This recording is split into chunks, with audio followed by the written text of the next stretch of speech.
सैलाब मुतासरीन की हालत जार क्या है? भूख, अफलास और पानी की बूंद बूंद को तरसते मुतासरीन किन मसाइल से दो चार हैं?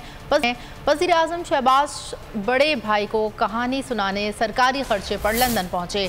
मज़ेदार पकवानों और मिनरल वाटर के घूंट भर भर के पूरी दास्तान सुनाई, फिर बरतानिया के सबसे महंगे होटल में रात गुजारने चले गए। सैलाब मुतासरीन लुकमे और घूंट साफ पानी को तरस रहे हैं। खुश्क ज़मीन की तलाश सर पर साइबान के लिए सरगर्दा है। ऐसे में वज़ीर आज़म शहबाज शरीफ सरकारी खर्चे में भाई से मुलाकात करने लंदन की महंगी तरीन रिहाइश गाह पहुँच गए। भूखे प्यासे सैलाब मुतासरीन का अहवाल सुनाते नाश्ते भरी मेज से चीजें उठाकर खाते रहे। मिनरल वाटर के घूंट भी भरते रहे। नरम और आरामदेह सोफे पर बैठकर बड़े भाई को बताया कि सैलाब मुतासरीन के पास में भी जरूरत के मुताबिक दस्तयाब नहीं। दुख भरी दास्तान पर बड़े भैया को बेजार होते महसूस किया तो माहौल सियासी कर दिया। नवाज शरीफ से पाकिस्तान की सियासी सूरत हाल पर बातचीत की। हमसा का सियासी मुस्तकबिल खुसूसी तौर पर गुफ्तगू का हिस्सा रहा। 3.5 घंटे की मुलाकात के बाद बाहर आए और सैलाब मुतासरा अफराद के लिए रस्मी जुमले अदा किए।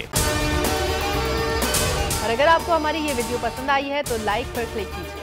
फेडरल गवर्नमेंट जो है, जो मखलूत हुकूमत, उसने तकरीबन 70 अरब रुपए हर ख़ानदान के लिए 25,000 रुपया जो सैलाब में जो मुतासर हुए उनके लिए हम तकसीम कर रहे हैं। हम इंशाअल्लाह जो बाकी पानी, खुराक, तंबू और ये फेडरल गवर्नमेंट भी NDMA के ज़रिए और सूबाई हुकूमतें भी PDMA के जरिए काम सब। मरियम औरंगज़ेब बदस्तूर सहर अफशानी की नौकरी पर लगी रहीं। उनको ना कोई गरज है कि अवाम इस वक्त सैलाब में डूबी हुई है। वो अपनी अना में, अपने तकब्बुर में, अपनी झूठी सियासत में, अपनी मुनाफकत में इक़्तिदार नहीं है तो पाकिस्तान को आग लगा दो, खुदा न खास्ता। ना कोई सैलाब की फिक्र है। हेलीकॉप्टर उनके पास खैबर पख्तूनख्वा का और पंजाब हुकूमत के अब रिसोर्सेज हैं, उनको लेकर वो एक जगह से दूसरी जगह उड़े होते हैं। बेबस अवाम के बेबस हुक्मरान सरकारी खर्चे पर नवाज शरीफ से मुलाकात के बाद महंगे तरीन होटल में क़याम के लिए चले गए। मैं हूँ इमरान रियाज खान। अब आप मुझे देख पाएंगे सिर्फ बोल न्यूज़ पर।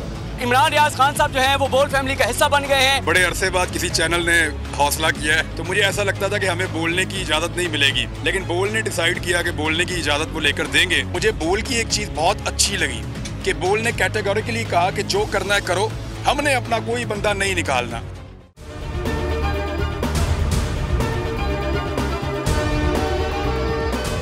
सबसे ज्यादा व्यूज, सबसे ज्यादा रील्स और सबसे ज्यादा रेटिंग के साथ बोल अब भी नंबर 1 पोजीशन पर बरकरार।